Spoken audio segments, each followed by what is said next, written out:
this. Hello, thank you so much for joining me today, everyone here and online and in the future when this is archived. It's my great pleasure to welcome you today to the NGV and the NGV Triennial. We're doing a suite of panels for the opening weekend. This panel is called A Dark Horizon, and we'll be exploring the work of Tabor Roback and other works potentially in the exhibition with distinguished Professor Larissa Horth and Dr. Ted Koles, who are seated here. On behalf of the panel or the organisation, I would just like to acknowledge the traditional owners of the land on which we're presenting today, the Boonwurrung and the Wiradjuri of the Kulin Nation, and pay my respects and our respects to their elders past, present and emerging, and recognise their ongoing and unbroken sovereignty of the lands on which we're presenting today. We're going to start with a special treat, which is that Tabor has recorded a short provocation or introduction to this talk, which describes some of his thinking going into this new commission by the NGV. And I'd like to run that now, and then we'll be having an expansive and mind-altering discussion between the three of us. Thanks very much. Hi, everyone. My name is Tabor Roback, and I'm so happy to be here today to say hello and introduce my piece, Megafauna. This is the largest work I've ever made, and I'm so thankful to NGV for making this possible. The main element of Megafauna are the 12 groups of video screens around the perimeter of the room. Each group of these screens depicts a robot deity called a Magi, and it rules over its own domain. These domains represent the 12 areas that will be most affected by artificial intelligence and increasingly advanced technology. This could be finance, healthcare, surveillance, energy, etc. In terms of the tone of the work, when you enter the space, I hope it feels a bit like entering an impressive cathedral, in the sense that it can both feel wonderful and inspiring, but also carries a feeling of sort of a fearful reverence. And this is how I feel about the domains the Magi rule over. For example, when we talk about incorporating advanced technology and artificial intelligence into surveillance, healthcare, or finance, it's easy to list the numerous boons to society we hope this will bring. And it's also even easier to list the many ethical pitfalls and harm that we may inadvertently cause. By isolating these domains or subjects, I hope my work encourages us to discuss the many dangers of artificial intelligence and advanced technology. And this has always been one of the main elements of science fiction, that is, anticipating the obstacles in the future and how they can be avoided, while also pointing out that the seeds of these obstacles are already present in our everyday life. For me, those are the obvious questions the work poses. I think the more nuanced conversation may exist around the topic of hope, or what we hope these technologies would do in the first place. When I look at the installation, I find fear in the subjects represented, and yet I find hope in the seductive surfaces, the shapes, and the colors that the Magi are rendered in. This visual vocabulary I'm working with is not specifically referential, but it's undoubtedly a product of absorbing sci-fi culture and media across the few decades I've been alive, specifically video games, anime, and sci-fi movies. It's a vocabulary of nostalgia to some degree, because for me, embedded in this aesthetic is a longing for a time where my personal feelings about technology were associated with happiness.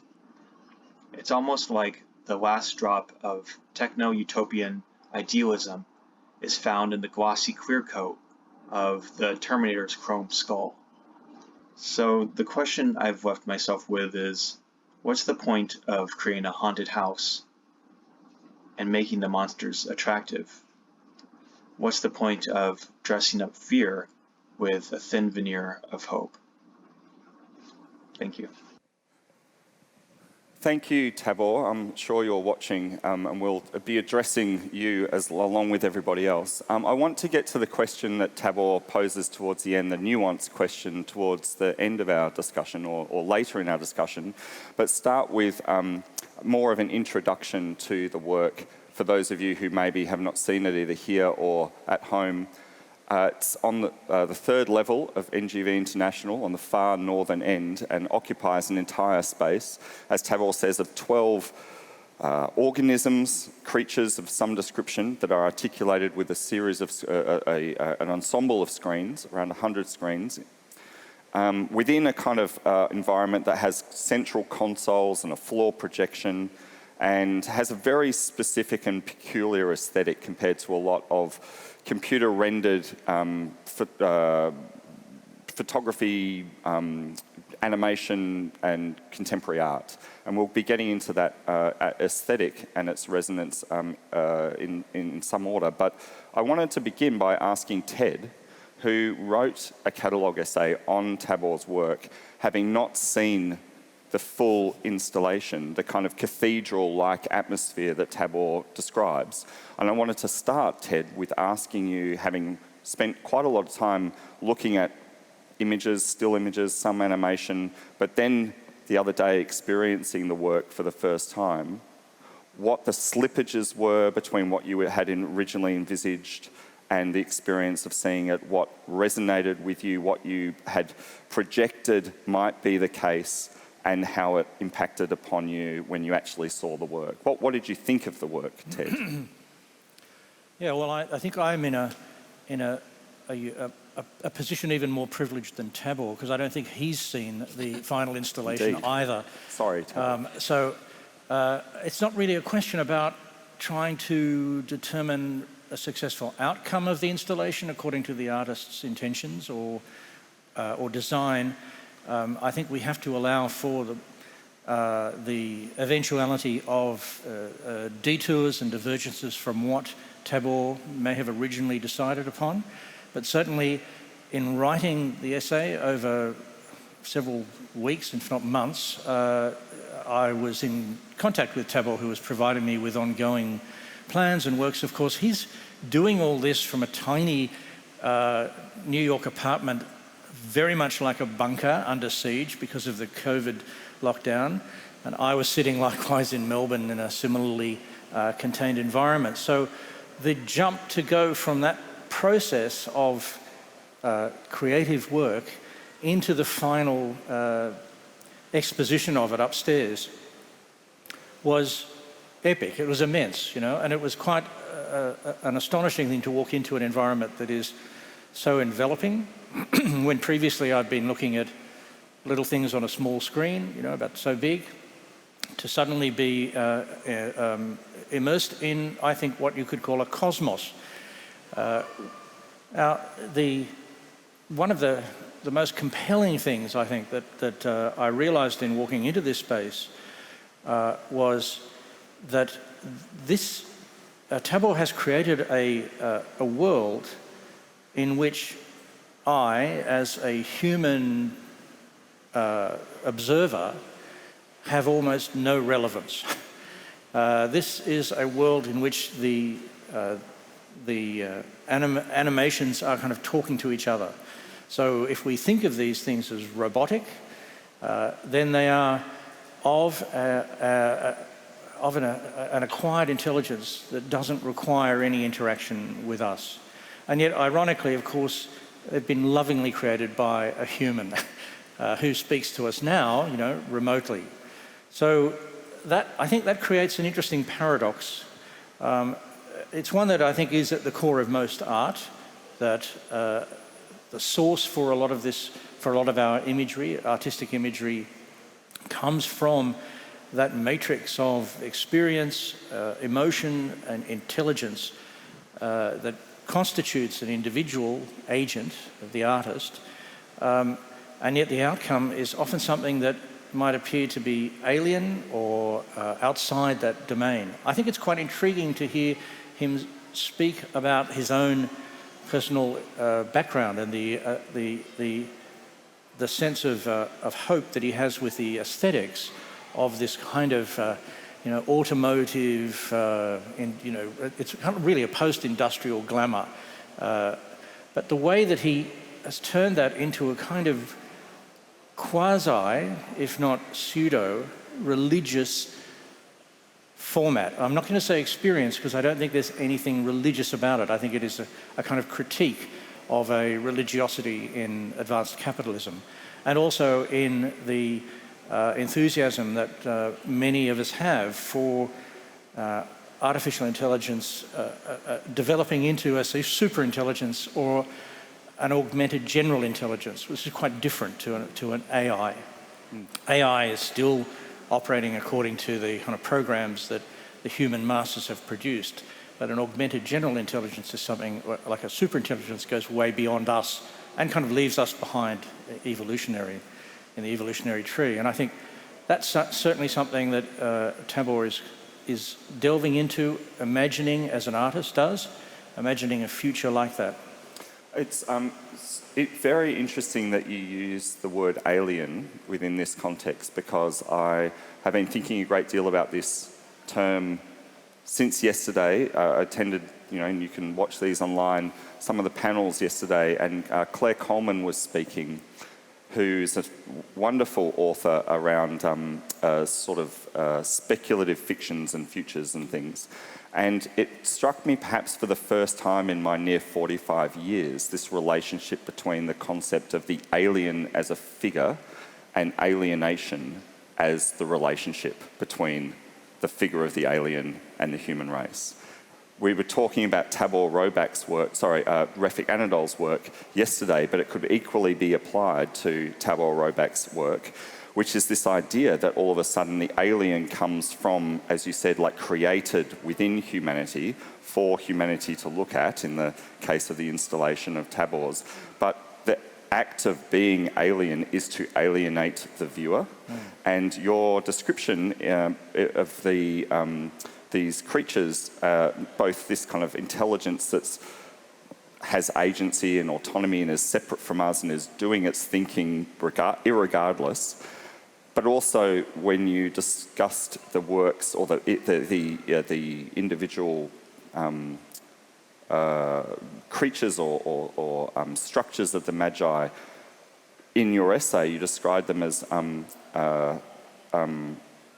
not inscrutable, I'm just lost the word for a moment, but they have no interest in us, in the space. They are not even really paying attention, and yet we're there to deify, reify them in some way, in the same way that Refik's work is really about a super intelligence or a separate intelligence showing us our reification of nature. This kind of alienation that we've kind of realised that is at the heart of AI and is embodied with these creatures became, for me, a fundamental interest in the last few days.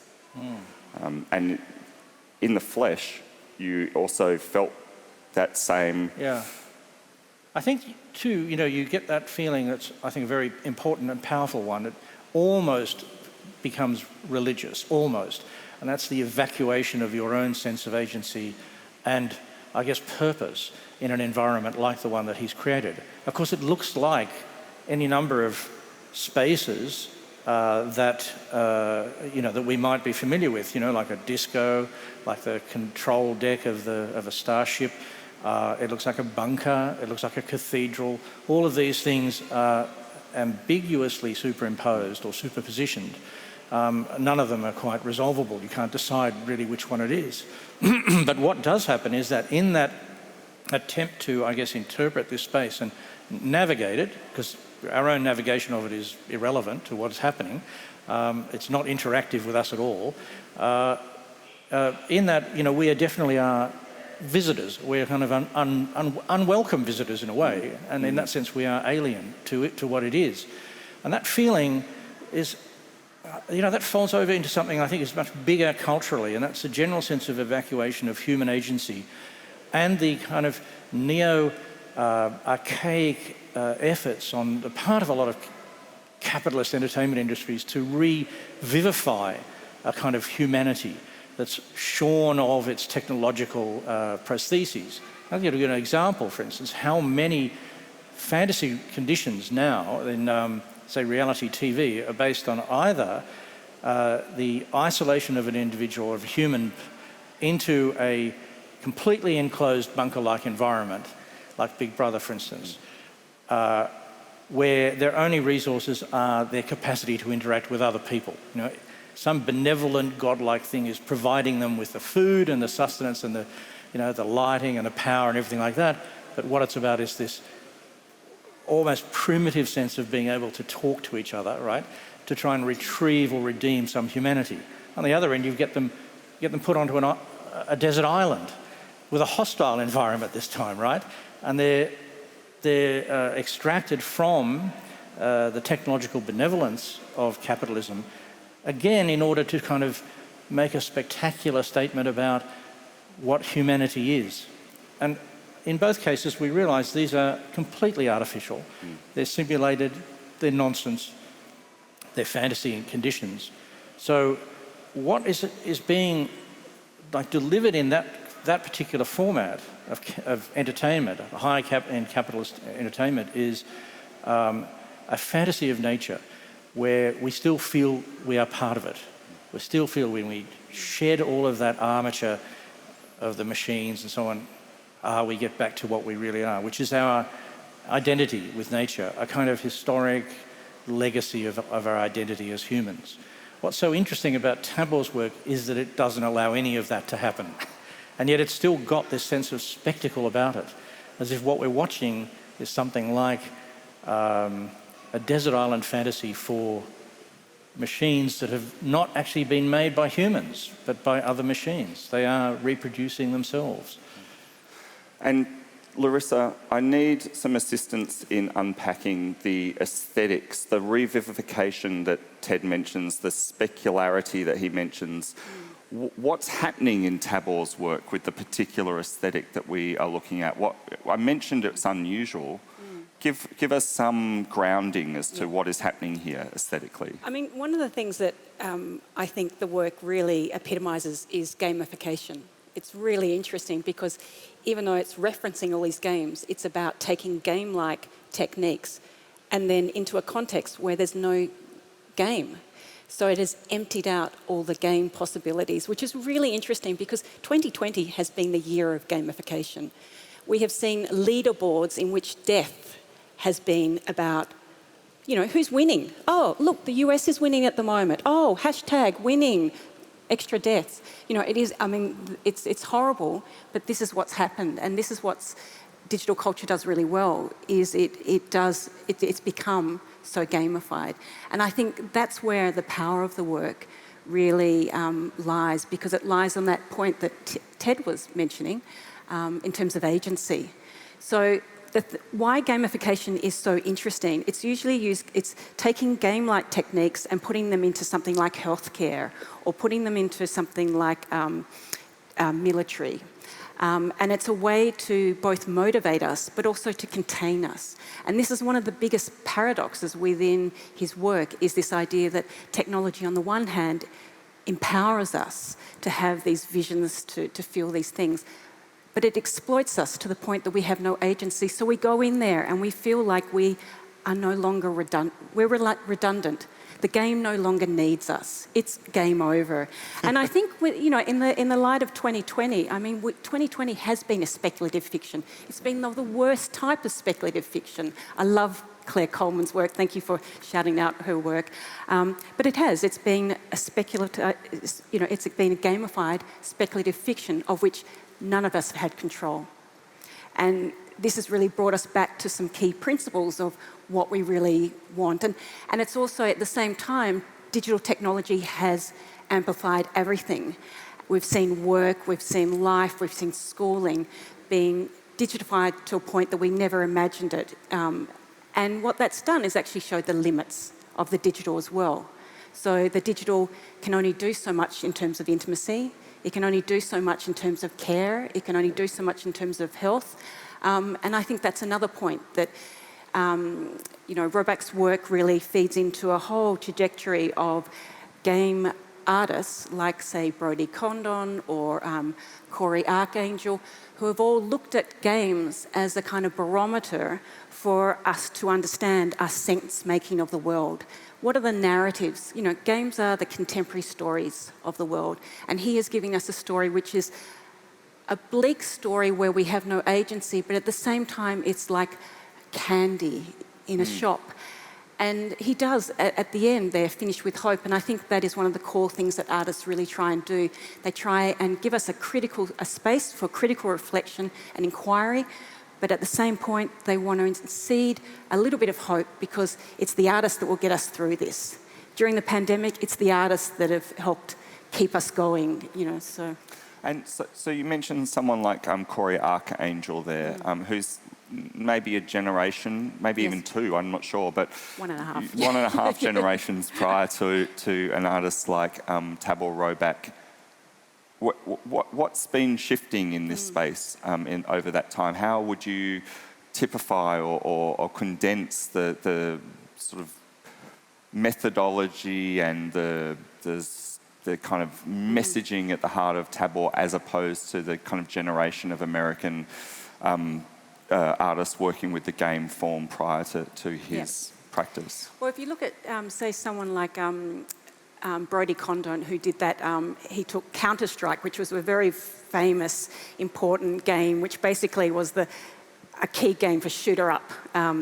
And they set it in a playground. And so suddenly it's like, okay, what does it mean to play these shooter games when it's in a different context? So it had like hopscotches and things like that.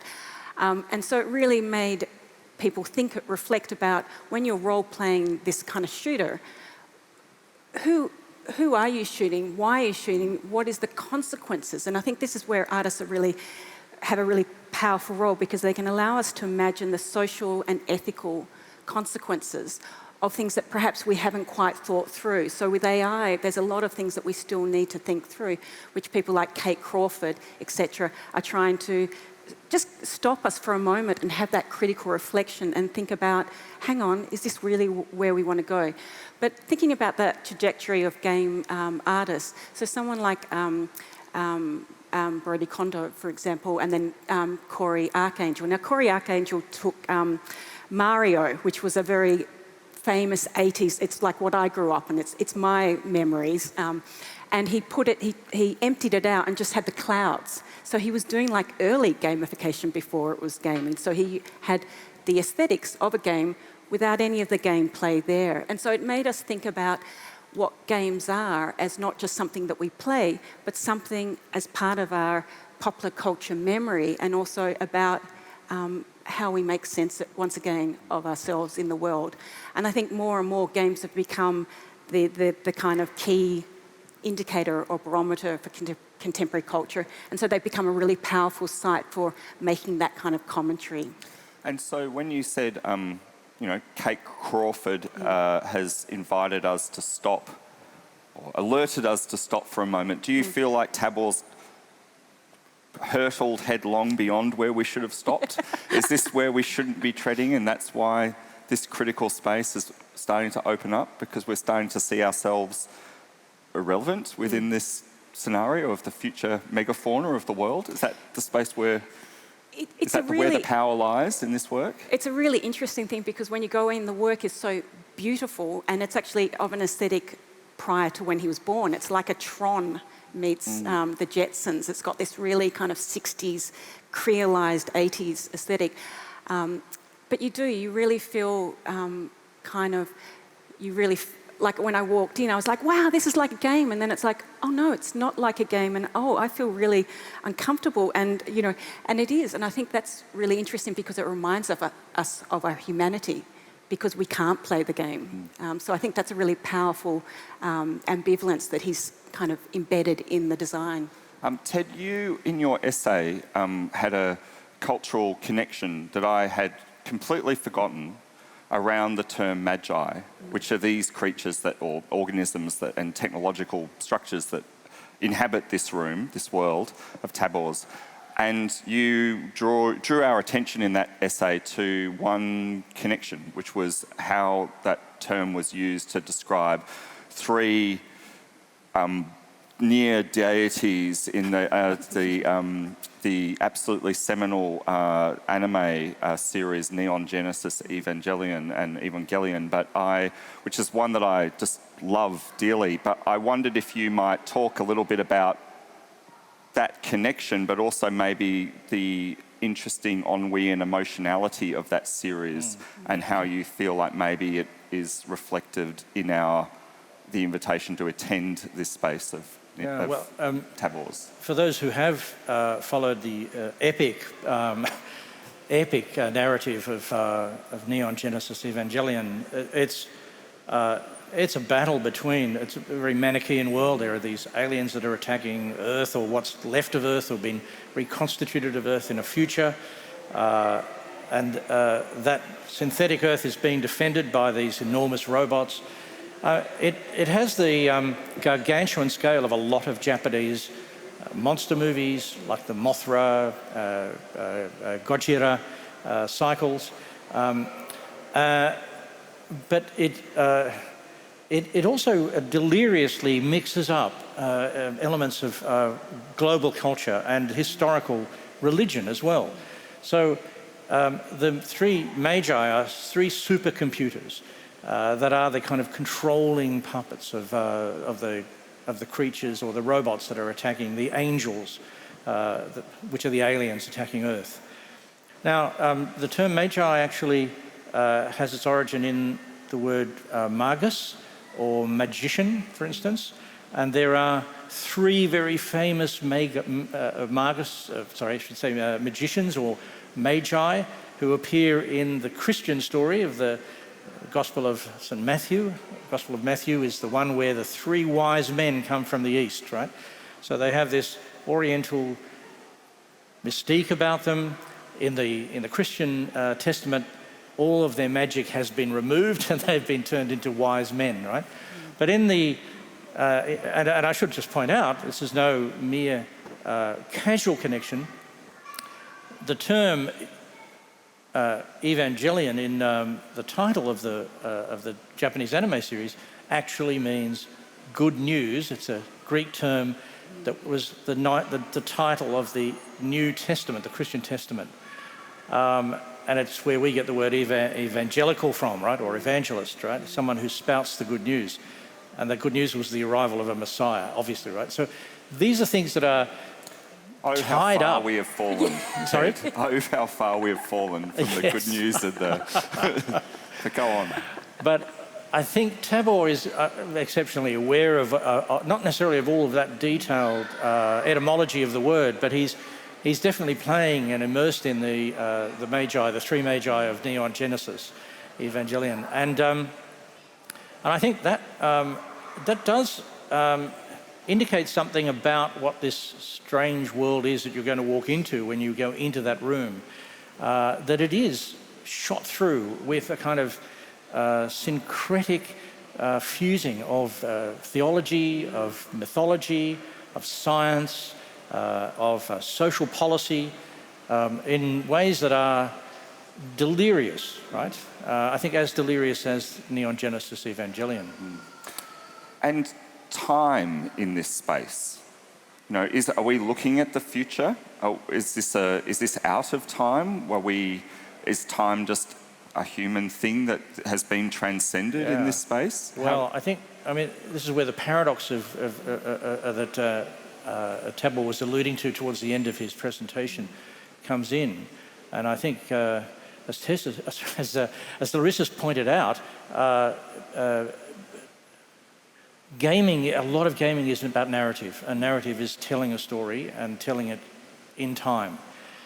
Another part of gaming is, of course, the ludic side. You know, the actual play, which is often repetitive, and I think we find that here, in that all of these machines, if we can still call them that, I mean, they float in a kind of ethereal space that doesn't seem to have any gravity to it.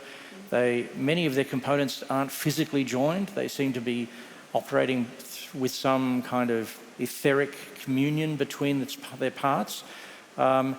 They're frantically involved in repetitive action over and over again. And I think that is a sort of allegory for a kind of in post-industrial labour. So I think the time of this work is something that is actually about the compression of chronology or narrative into these little modular moments that are continually being repeated. But the curious thing is then the aesthetic qualities of that, which, as Larissa pointed out, come from nostalgic recollections of things like the Jetsons and Tron, for instance, yeah. And even, I think, some of the imagery in William Gibson's early novels, right, of cyberspace as a kind of glowing neon filament, fibrous web, you know, and always at nighttime, always gleaming in the night like some alluring beacon of a fantastic pleasure city, you know, that's awaiting you as you're flying in from above. So there are very, I think, piquant and poignant elements of nostalgia in the way he's created these things. So his sense of the future is actually like a kind of revivification of elements of a past, and in some cases, a past that even he doesn't directly experience, but have come to him through a cultural inheritance. Which is what you were saying, Larissa, about a nostalgia for a time that he would not have lived through being a young man. And he speaks in that provocation towards the end about, you know, questioning this sense of his past relationship with technology and a kind of now questioning himself as to whether or not there is a point, there is hope when he thinks back to how he used to think about games or technology. There was a hopeful one. What was the hope that we had back when, you know, you were saying Donkey Kong and, you know... we had so many hopes, they've all been stripped away. What did we hope for, Larissa? Tell me. I mean, I think this work has a very, is very poignant, is very important in terms of what it has to say about 2020. I think it's really powerful how 2020 has become like a speculative fiction. And so I think hope operates in a different way when we look at speculative fictions. I mean, the power of speculative fiction is that you speculate about a kind of future, but it's always a comment on now. And I think it is really interesting that as he said in their video, he's using a vocabulary of nostalgia that isn't actually even his. It's a borrowed one that speaks of a longer history in which we've seen the rise of games as a key vehicle for understanding the world, for making sense of the world. But also, as we've seen this year, I mean, the World Health Organization had games as actually addictive, and it actually, you know, it was like games were bad. But in 2020, the WHO, they've actually revised that and actually said, oh, hang on a minute, no, actually games are really good, because they realised all those kids that were trapped at home who couldn't hang out with any of their friends, couldn't see their grandparents or whatever, through the vehicle of games, they could socialise. And I think that's also something that's really interesting there in terms of the power of games as a vehicle for sociality. And I think that's something we forget when we play. We learn techniques around sociality. And this year, if nothing else, has highlighted and amplified the significance and importance of putting sociality at the core of everything we do. And I think that's why this work really does have a really kind of powerful testament to where we are now in terms of technology, and the fact that this year has been so much of an amplification of the digital, but we're still at this point where we can actually stop certain things and we can question, and we do need to, now that, you know, the pandemic's taken on another rhythm, we now need to have a critical reflection, what things have worked and what's failed, and how can we rework that. So I think the fact that when you walk into that space and you can't play the game, but you're stuck inside the game like a kind of Tron gone wrong, really means that you're stuck within your own set of values and beliefs around technology and its role in terms of human agency. And I think that's really powerful. It's an uncomfortable space to sit, but I think it's a really powerful space that we need to sit, particularly in 2020. Yeah, I mean, well, very well said. I want to draw now something that you mentioned in comments a few minutes ago, Ted, around the idea of nature and a relationship of technology to nature, which I hadn't initially come to Tabor's work thinking through. And of course, that is explicitly the content and subject of Refik Anadol's work, which I know you both enjoyed seeing the other day in Federation Court. And there was quite a robust discussion yesterday between Tessa Laird and Tabor, who I felt, Refik, apologies, Tabor, where I felt at some stage they were talking kind of across purposes to one another.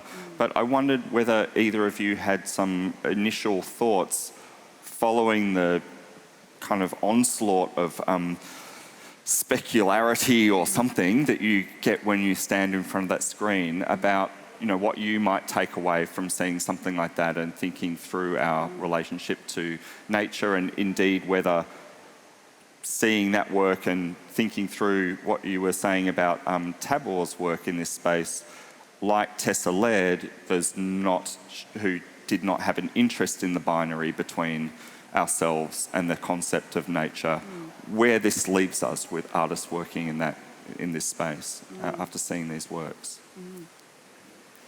Are we totally more alienated than ever, as Tabor suggests, or are we seeking a third-party insight like Refik Anadol, where he's got a supercomputer and an AI showing us back our relationship to nature? Where to from here?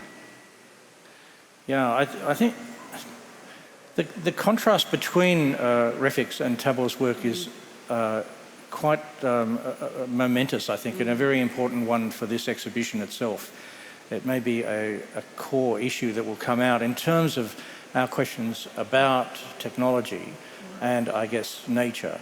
In Refik's work, it's like being in a tsunami where all of the fluency and I think the effluent of nature as well is like swept up in this astonishing computation, right? Which has no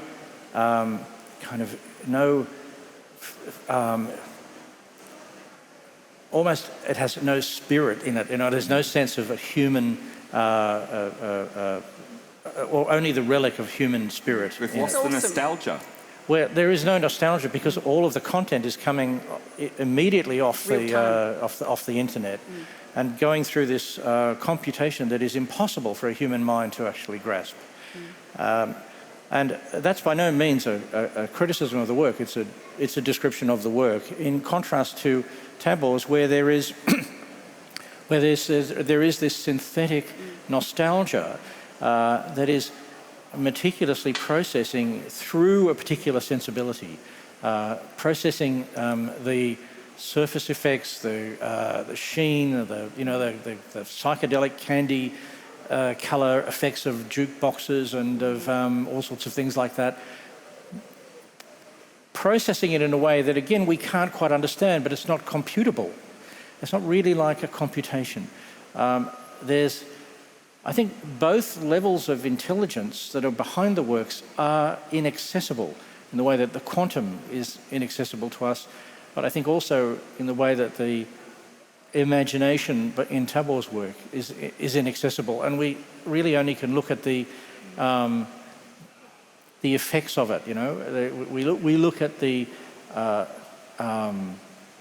pleasure that we actually experience from not being involved in this world at all. That's a perverse thing. I think there's a kind of perverseness in Refik's work too, but of a different register.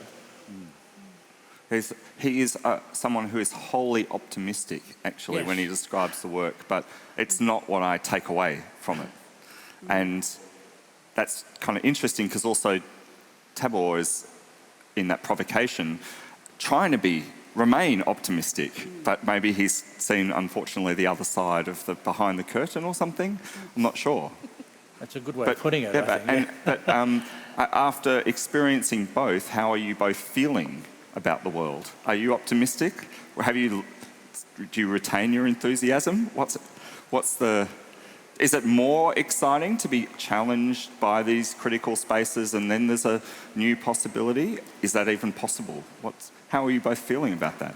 I mean, I think Ted really hit the nail on the head with that they're kind of dialectical, and I think there's actually a really nice poetics between them in terms of agency, awesomeness, alienation, and I think, but in very different ways, very different aesthetics. I mean, I found with Redet's work, I just was hypnotised, and then you're just thinking of the weight of data, whereas with Rebecca's work, I don't think about the weight of data. Data becomes candy-like and saccharine, and it's not even there anymore. I don't even feel the data, which is quite different. The idea of feeling data is a really interesting thing, when we experience the digital. And so I think that ambience between feelings of data is on a big spectrum there as well. Yeah. And Tabor made a very beautiful remark at the end of his presentation when he said, and correct me if I'm wrong if I got it incorrectly, but he I've said, actually written it down so I'll get you for word what is for the word. point Here we go. of what is the point of creating a haunted house and then making the monsters So look so attractive? Yes. And And he also said, what's the point of dressing up fear with a thin veneer of hope? Yes. Well, yes, and that's, I think, a fantastic remark for him to make, because it does capture the paradox in his work. I think it also applies to Refik's work too. There is a terrifying quality.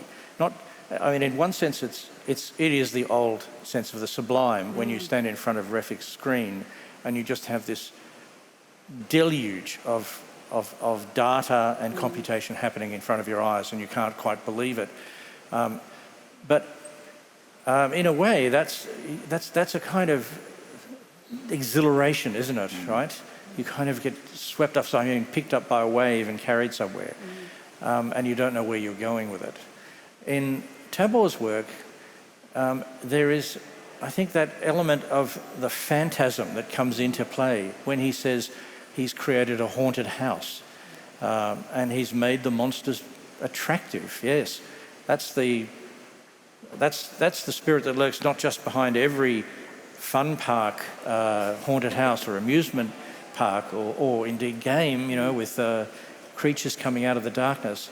That's certainly one way of looking at Tabor's work, but I think he's also speaking about something much more disturbing than that, something that's not an entertainment, that these monsters can in fact be real. Well, they're inevitable, are they not? Yeah, we are haunted. I mean, I think the synthetic nostalgia that's in his work is a kind of haunting, a haunting of a past that did have seemingly a bright horizon to it, but now, as we go into that room, we see a dark horizon. Well ended. Did you see how he did that with the title of the talk? Hey, it's been my absolute pleasure having both of you here, and what a great conversation that will continue. And Tabor, thank you for your provocation and involvement in the NGV Triennial. Shout out to my colleague Pip Wallace, who has shepherded this project through the last 3 years of commissioning. And thank you all for joining us today. And would you please join me in thanking my guests, Larissa Horth and Ted Koles. And thank you. Thank you. Join us at 12:30 for another talk. We've got 3 more panels today. Thanks very much.